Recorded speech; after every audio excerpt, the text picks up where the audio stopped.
In true DCEU fashion, where there is smoke, there is most definitely a fire.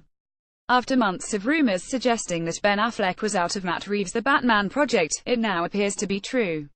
A new report released today pointed to a quote from Reeves implying that The Batman is a standalone movie and that it will take place outside of the DCEU. The reporter, Kim Masters, who Reeves relayed the information to, was also the same reporter that broke the initial story about Ben Affleck bailing on the project.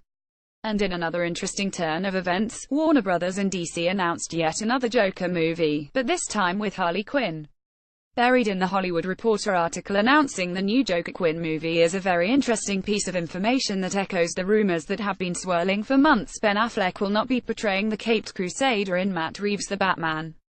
The article explains, Matt Reeves' The Batman, for example, is intended to not be connected to the Justice League universe but to be set in a different time period and star another actor.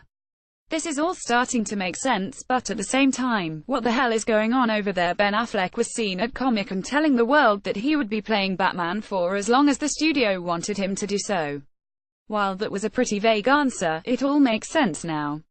Even Casey Affleck's recent brotherly love joke concerning his brother in The Batman appears to have been true as well. There has been a whirlwind of craziness surrounding Warner Bros. And DC lately, but now they've thrown an earthquake wrapped in a hurricane nestled in a box of tsunamis at all of us.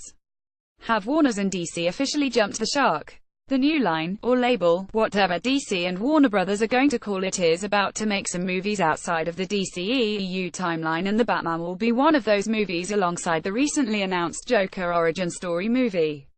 This leads to a bunch of new questions concerning who will be the new Batman in Reeves' version of the story. Also, will Jeffrey Dean Morgan get a shot at playing the Dark Knight in the recently announced Flashpoint movie? It sure seems that anything is possible at the current time. DC and Warner Bros. Are either geniuses or they're playing fast and loose with some of the most beloved comic book heroes in history.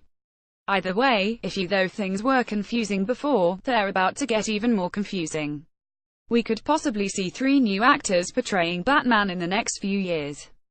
Flashpoint Batman, Justice League Batman, and finally the version that we'll see in Matt Reeves' The Batman.